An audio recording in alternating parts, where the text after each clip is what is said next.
I'm Julian Lassiter and welcome to Ladderburn News, and I'm here with my partner Samara Raju. Today we'll be talking about the devastation of the bushfires.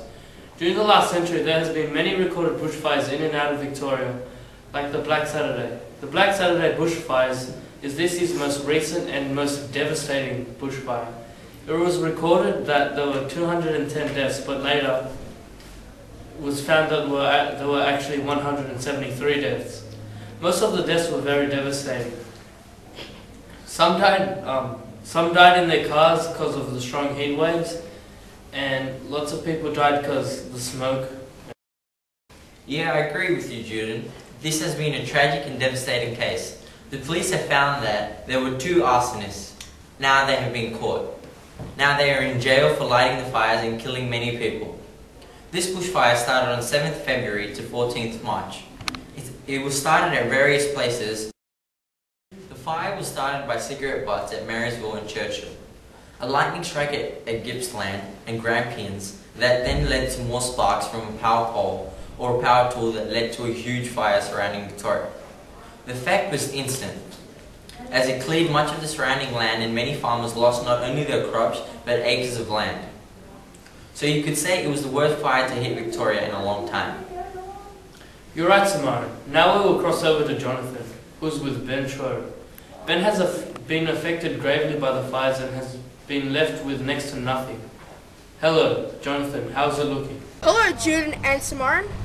Yes, I'm here with Benjamin Sharp. He is one of the bushfire victims. Yep, I'm going to talk to you. I'm going to say about a few questions to you.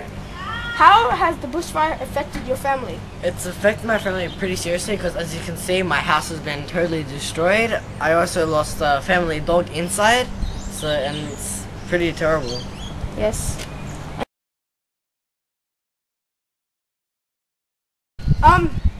How are you feeling at the moment? Feeling really terrible because, as you can see, my house is like just gone. Everything inside's gone. Yeah. I don't have anything left. I really feel bad for you. Thanks about that. Yeah, I tried saving it, but it just came onto my house too fast. It just destroyed all my crops, but no food, nothing. Thanks for that, Jonathan. We'll check back with you later. Now to Tom Stainfort, who was at Marysville at the time of the bushfires. How is it looking, Tom? Well, put simply, Marysville resembles a war zone. There's no other way to describe this.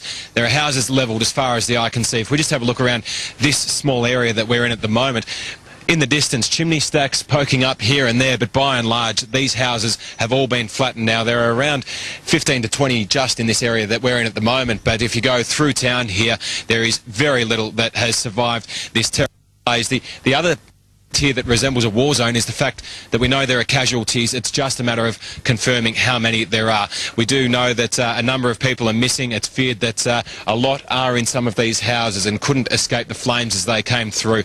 We've spoken to a number of locals this morning back to try and sift through the rubble and see what they can find where their properties once stood, but they too have fears that many of their neighbours are missing. We do know of a mother and her 2 children that were trapped in a house and now haven't been accounted for. We have, as I said, we've spoken to a few people. Here's some of their harrowing stories of the tragedy that unfolded here last night. I think there's at least 6 that we know of, 7 that we know of. I think they're, you know. And do you know who they were or what happened with them? Yeah, I do, but I don't think I want to talk about it. No, that's right. It's too close. We're such a small community.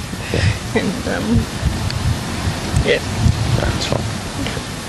That's all. No, that's fine. But we're all here and we'll rebuild on it. Yeah.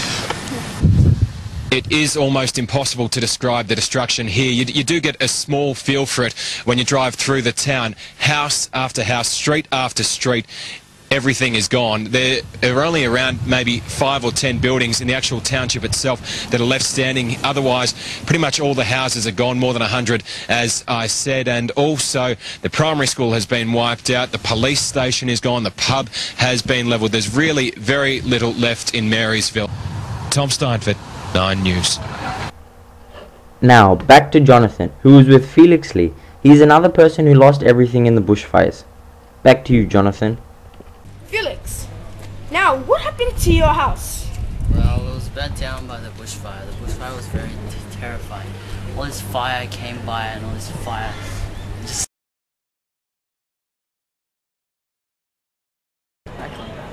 So, do you think you could done a bit more to save your house or your belongings? No, it's very terrible. If you had a chance of going back in time, what would you have done? Well, I would have back when bushes and trees and rubbish in the back of the house. Yes. And then burn fire, and also I would know that the fire's coming, so I would prepare lots of water, all it takes, and when the fire comes, take my belongings. So, what happened to your family at the time? Well, my family was out on a holiday, So you were by yourself at home? yeah. So nothing happened to my family, it was just by my that's it. Hello, I'm Julian Lester. Samara Seetham Raju. Now, we'll leave you with a small montage on the bushfires. Good night.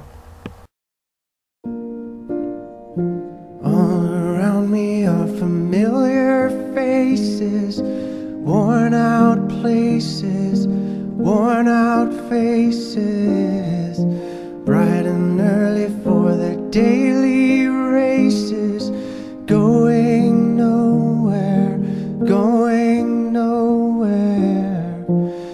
Their tears are filling up their glasses, no expression, no expression.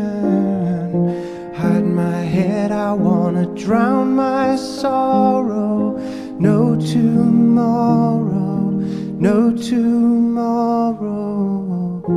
And I find it kinda funny, I find it kinda sad.